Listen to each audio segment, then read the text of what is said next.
This is not an episode of Young Justice, but rather an analysis of it.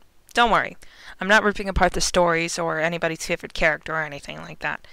What I want to look at is the structure of Young Justice. After Greg Weisman and Brandon Vietti premiered Young Justice in 2010, the show quickly gained great popularity. Cosplayers, online communities, and fanworks abound. They even added characters to the comic book continuity and created their own tie-in comics. But one of the reasons I'm willing to bet that Young Justice got so popular, besides the masses of comic book fans that is because of the construction of the show. At first, I thought the show might defy a typical construction of a series, but after analyzing it through a number of times against the construction of a TV series described in television, critical methods, and applications, I wasn't so sure. So, does Young Justice conform or reject to the restructure of a TV series? Let's find out.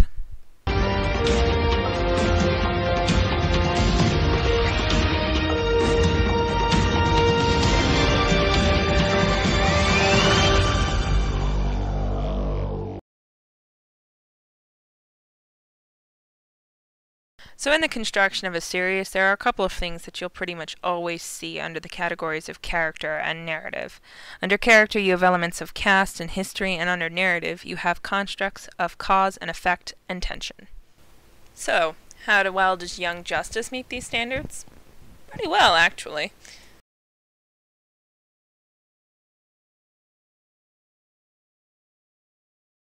Within a series, there will usually be 5 or 6 main characters. And that shows up in Young Justice in the form of the team.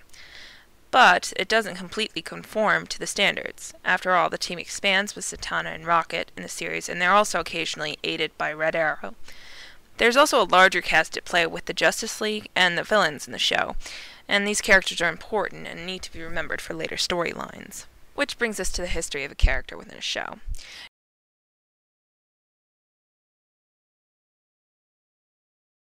Usually, history of characters is not kept up with in a storyline. Characters will experience growth and development, but the events that led to this growth and development won't usually be referenced later. Young Justice is based on comic books, so at first it seems like this wouldn't happen. But it plays into it more than you might think, because even when characters past from the comics are brought up, like that Robin was in the circus or how KF got his powers, Superboy's other daddy is Lex Luthor, or I could go on, the show only brings up history relevant to the current narrative, and therefore it actually does conform to the structure of a TV series. And with all this talk about narrative, we might as well see how Young Justice holds up to the construction of a narrative. At the beginning of every story, there's something called the narrative equilibrium. This has to be broken for anything to happen. Then you get a chain of cause and effect which creates action within a story. Eventually, the story might resolve, but I'll talk about that in a second. So, Young Justice has a team of superheroes who get missions at the beginning of almost every episode, which breaks the narrative equilibrium. The team then embarks on this mission, meeting up with bad guys and fighting it out, which creates a chain of cause and effect. But the team won't always win their battles right away. What fun would that be? Which brings us to tension.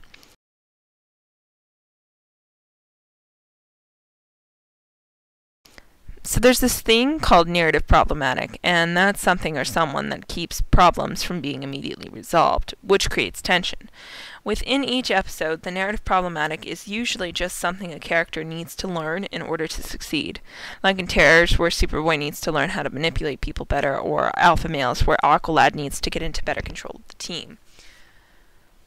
But even when a single narrative problematic is solved, a new one will usually crop up fairly quickly in order to keep the narrative going. In Young Justice, at the end of nearly every episode, it's revealed that the Light, or the villains, have accomplished something of a goal towards the endgame of controlling the Justice League. Even when that problem does resolve, it gives way to a new one, which gives way to the second season. So, the narrative never really resolves, it just keeps going. Which, yeah, is pretty typical of a series. So then is Young Justice your typical series? Yeah, pretty much. I mean, you could argue against it in a few ways, but for the most part, it meets the requirements of construction of a series. So, though it's awesome, and I'm sure there's a million reasons for that, the construction of Young Justice is probably one of the reasons why it got so popular. I mean, we've seen a series before, and we like the series construct. So the awesomeness of Young Justice only sought to add to how people liked it. The only real question now is, will Young Justice Invasion follow the same rules? I'll see you at the end of this season.